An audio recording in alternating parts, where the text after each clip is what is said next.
gone dumb. It's a good day. What? Oh. Another day, another plane, 2 years later, and we're back to the home of sushi, ramen, and big-ass robots. Welcome back to the Tokyo Motor Show.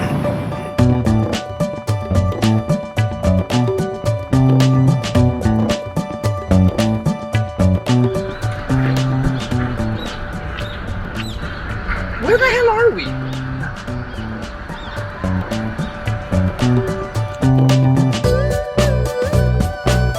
Gonna lie to you, we had our fair run-ins with weather problems, with traffic problems, and late nights, but nothing, and I do mean nothing, could dampen our spirits from checking out some of the coolest concept cars seen today at the motor show.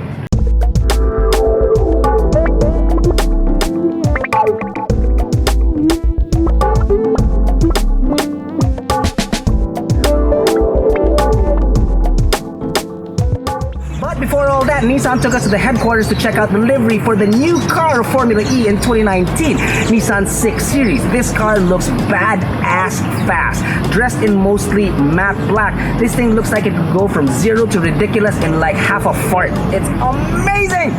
Now fast forward to day 2, obviously the highlight of the show were the concept cars from Nissan, the IMK and the Aria. And these two beauties are just amazing.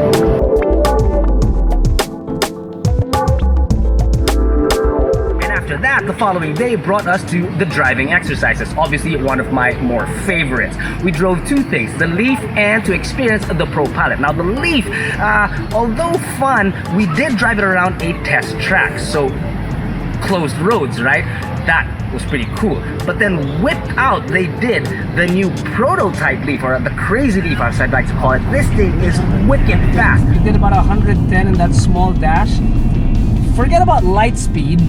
Forget about warp speed, forget about crazy speed. This is ludicrous speed, is exactly what it is. So that was the acceleration test. Now what we're gonna do is we're gonna go from 20 kilometers per hour to 40 kilometers per hour, back to 20 kilometers per hour, just to see exactly the movement of our head, or the head bobbing that's gonna happen. So we're gonna hit 20 first. No, actually we're gonna go to 40 first, right? 40.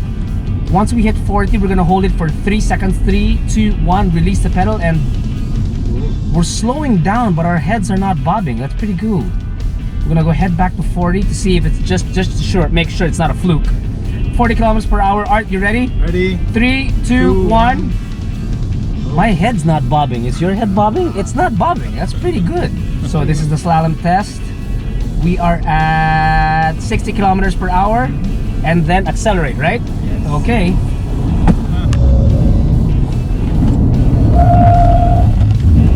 Yeah, I think I'm accelerating a little too much. Sorry guys, got a little excited there. So apparently at the speeds that I go, yeah, you do oversteer apparently. There is no particular car, unless it's got wings the size of a plane, it's still gonna oversteer. Sorry about that everyone. Okay, had a little too much fun. Yeah, I'm having too much fun with this guy because, well, 680 Newton meters of power. It's kind of hard not to have fun with this guy. Apparently, I was supposed to accelerate slowly. I didn't. Yeah. I floored it. Sorry. That was fun. That was fun. Okay.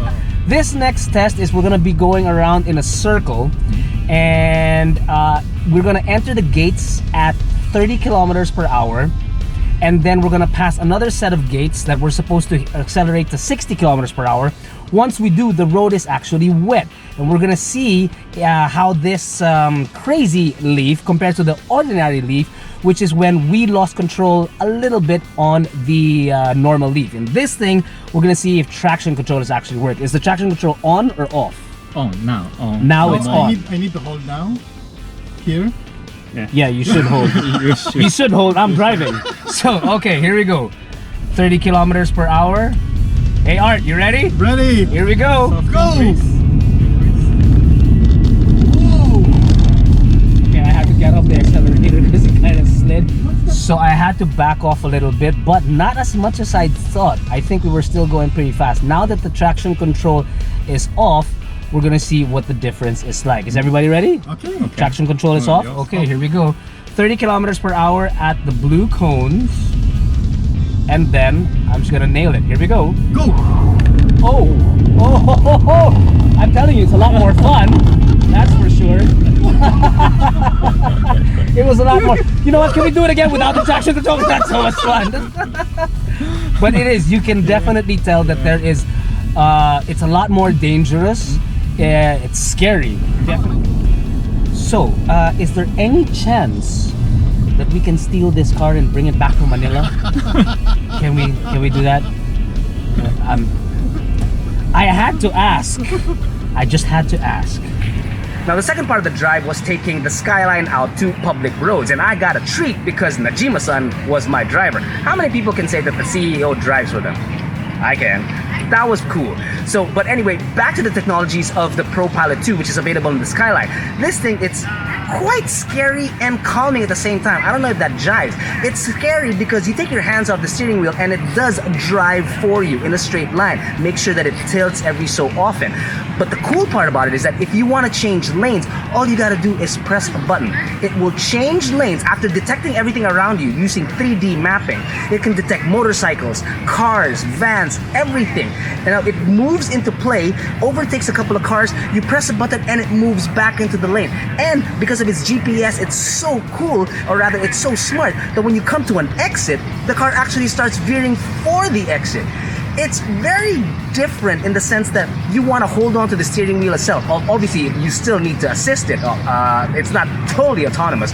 But the fact that the car can do this by itself, it's scary. Like I said, it's scary and calming at the same time because you don't necessarily aren't going to use it all the time. I mean, it's a backup system, right? But in the case of a backup, you know at least these systems are there that you can eventually trust once you get the fear of letting go of the steering wheel.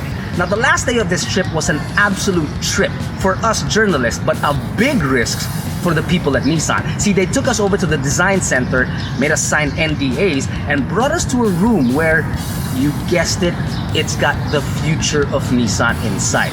I cannot talk about it. I can tell you that they brought us in, but I cannot talk about what was in there exactly because, oh my goodness. The stuff that we saw in there will blow your minds away. And it's not just something that you will see much later on in the future. It's much closer in the near future. And I gotta tell you, seeing those things there, Nissan's future for all of us is bright. Very bright indeed.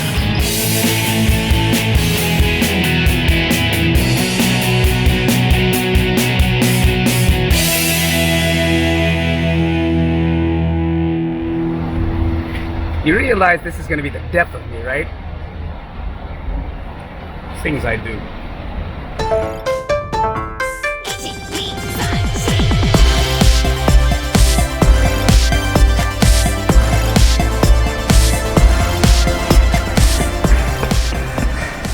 I forgot my phone.